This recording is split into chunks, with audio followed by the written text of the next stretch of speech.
Hey, cats and kittens. It's your buddy Big Ed.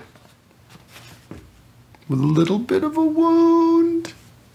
Yes, if you saw on social media, I had emergency neck surgery. I had lost use of my right arm. I was in excruciating pain, which is saying a lot for an ex-hockey player because we don't feel pain. We're just stupid. So didn't sleep for like a week. I mean, literally, it was that bad. And when I finally went to the doctor, he was like, we got to get you right in. It was that bad. I had 3 crushed discs and bone spurs digging in on the spine and on nerves. Yeah, oh, yeah, we don't need all the details, but that's what this is all about. That was about 10 days ago. I'm healing. I should be okay in a few weeks. But as you can tell, my voice hasn't healed yet because they had to go through for this type of operation, they go through the right where the vocal cords are. So it could be a few months, hopefully, for the vocal cords to come back. But I should be able to play guitar in another week or so and start working out in another few weeks and be back. But in the meantime, I want to do another little video.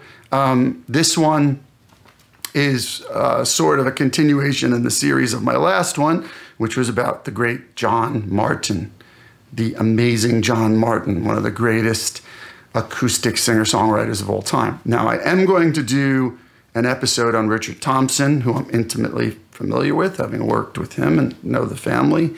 And Henry Kaiser has worked with him for years and years and years. But I can't play, right? So without playing, I have the gear ready. I have Richard's board reproduced, assembled, but can't do it yet, right? So in the meantime, I want to talk about my third biggest acoustic guitar hero, and that is the amazing Nick Drake. Now, I can speak with some authority on Nick Drake. Why? Because some years ago, I cleverly took the initiative to get in touch with John Wood. John Wood is the engineer who recorded every note of Nick's professional career, except for the stuff he did at home with his family, obviously. But every note of Nick's professional recorded career was done by John Wood.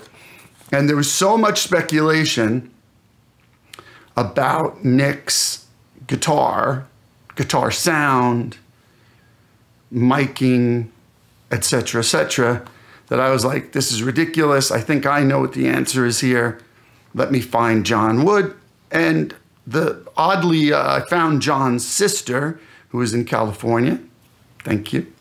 And she put me in touch with John, and John answered all my stupid questions.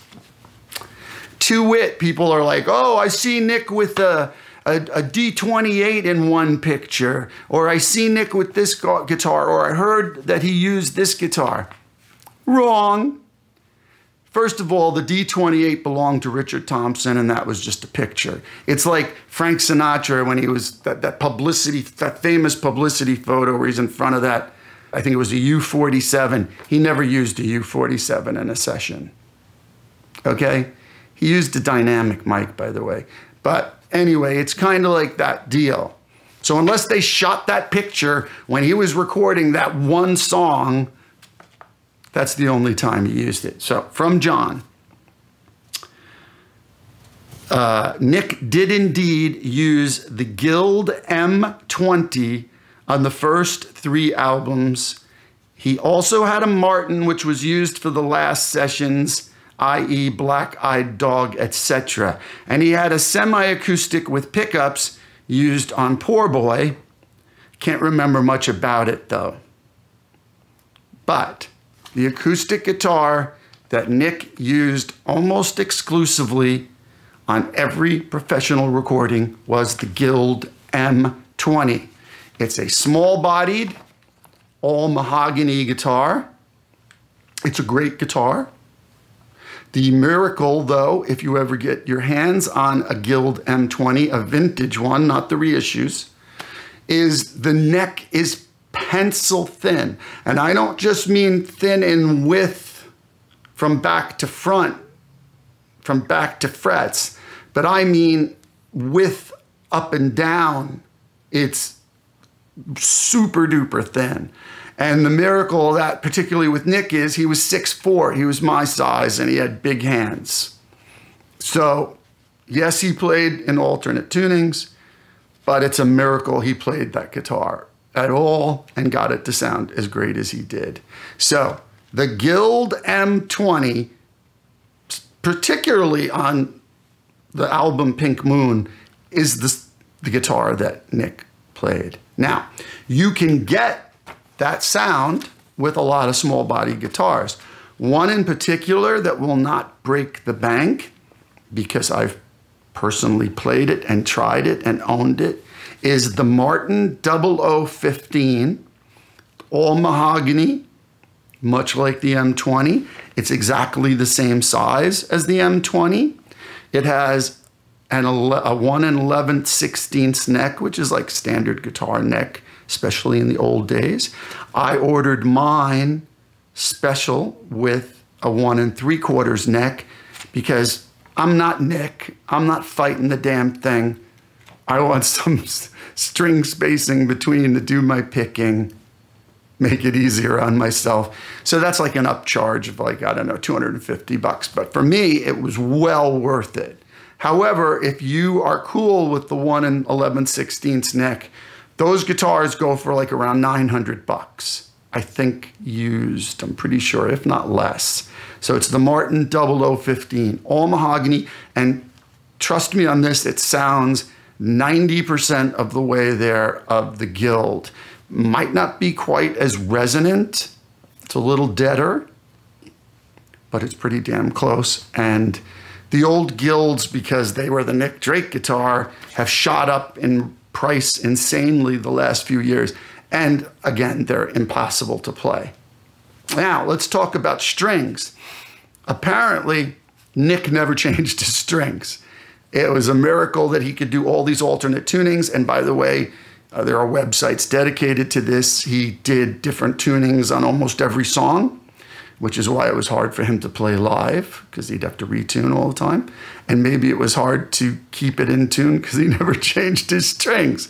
But his strings were super dead. You can hear this on the recordings. It's like a no-brainer.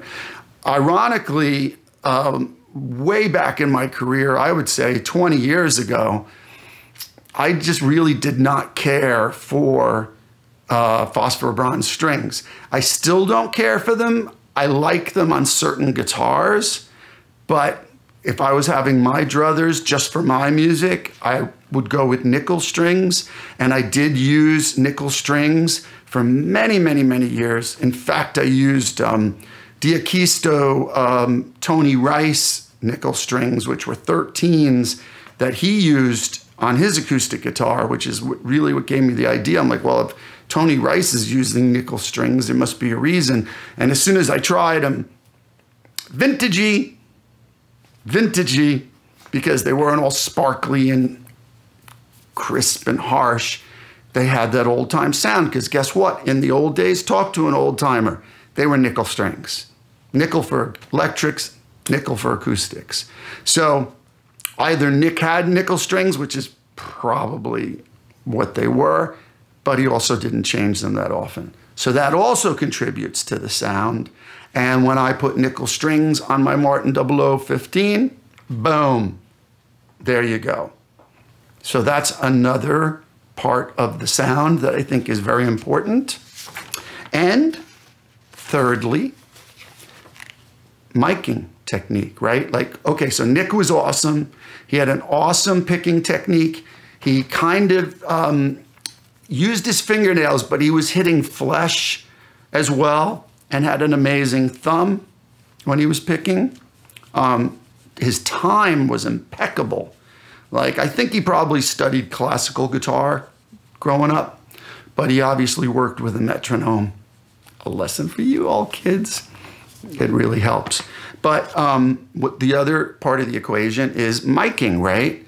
So how did they mic his guitars? Because that can change a lot of things, right? Now, when I first listened to Pink Moon, I thought, well, figure of 8 microphones going because he's singing live. By the way, Nick always sang live while he was playing, while they were tracking. So he would play and sing live. Let that sink in, that some of that intricate stuff, with the time being perfect, he was singing live. Amazing. So I thought, okay, well, they're doing 2 figure of 8, you know, one this way and then one down here for the guitar, and they're canceling each other out at the null point.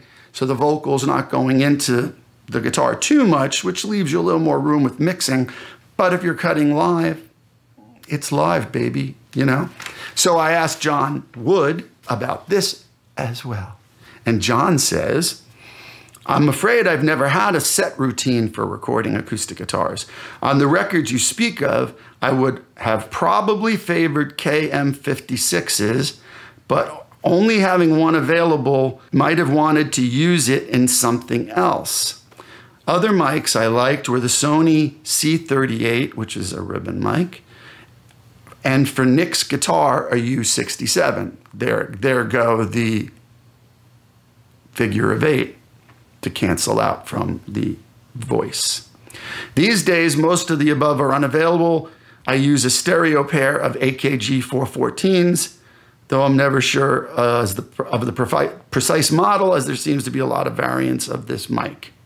As to positioning, it depends on the instrument and player's technique. So again, old-time engineers, they would watch and listen to see, based on each individual player, what was best. So it appears that he had a U67 on Nick's guitar, but also could have used a KM56. Remember, they didn't have a lot of, like, you know, mic lockers like we have now, because they had 4-track and then later 8-track. I think there was 8-track at the most when Nick was recording. And so they didn't have to have that many mics, right? And if there were drums or something, they were putting 3 mics on them and mixing them together down to 1 track or maybe 2. So a U67, a Neumann U67 for Nick's guitar. Sometimes he would have favored a KM56, a Neumann KM56, or a Sony C38.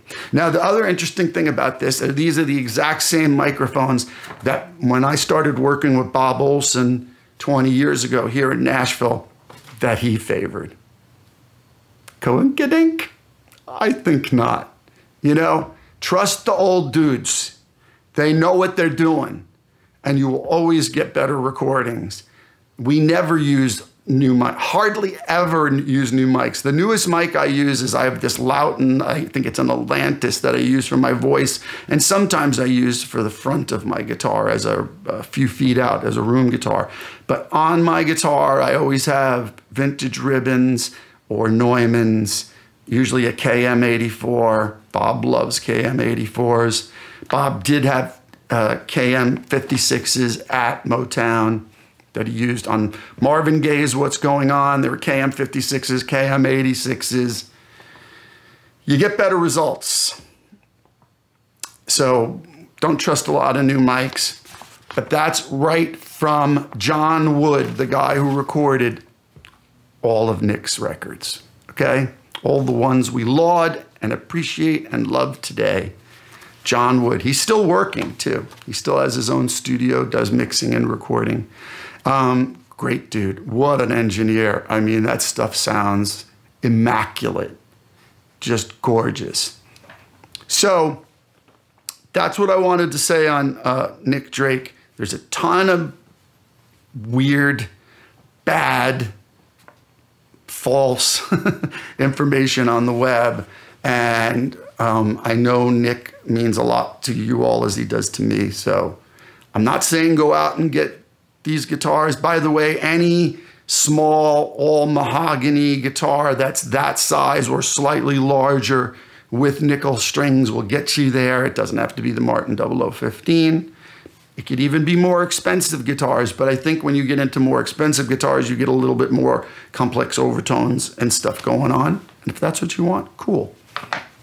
That's not what Nick had, okay? So that's the dope on Nick Drake. An amazing artist, gone far too soon. I would have loved to have seen where he would have gone had it occurred, because the guy was amazing. And I'm sorry about my voice. Hopefully it'll be coming back eventually. I'm working on my Tom Waits routine. And so next time, maybe I'll be able to play guitar and do the Richard Thompson episode and run you through that. If you have any questions, please ask below. And I actually like doing these because these are people that meant a lot to me when I was coming up, and I learned a lot. There's at least one amazing acoustic guitar magazine issue on Nick Drake that I have. It was pretty much the definitive one. I think they might have done some other ancillary articles later, but there was one issue that was dedicated to Nick Drake and had a lot of stuff in there on him. That was amazing. There's 2 Nick Drake documentaries. There's one that only came with a box set of the vinyl of the 3 albums that were released during his lifetime. And then there's another one that was done by the BBC, that was hosted by a guy who's kind of like, and I don't mean this derogatorily, like a Nick Drake impersonator. He's a British singer-songwriter who's really into Nick, and he hosted that. Both of those documentaries are super duper informative. The first one was hard to get unless you bought this box set. It's probably on YouTube now. There's a website dedicated to Nick's tunings. I think it has all of his tunings. I've never delved into it that much because I don't want to go that far. I have my own thing. I just, I was just influenced by Nick. But if you want to learn that stuff, there is a website that you can get all the tunings. And there's another documentary, but I think it's from the point of view of like a music aficionado in appreciation of Nick Drake. It's a guy who, like, it's a 20-minute thing in appreciation. That's also on YouTube, so you can find other stuff. But don't listen to all that jibber-jabber about guitars and mics and recording and all that stuff. It's a bunch of freaking nonsense. Nick was just great. Nick could have played a guitar strung with freaking chicken wire and it would have sounded amazing. All right? All right, so next time, hopefully we'll do the Richard Thompson. See you then.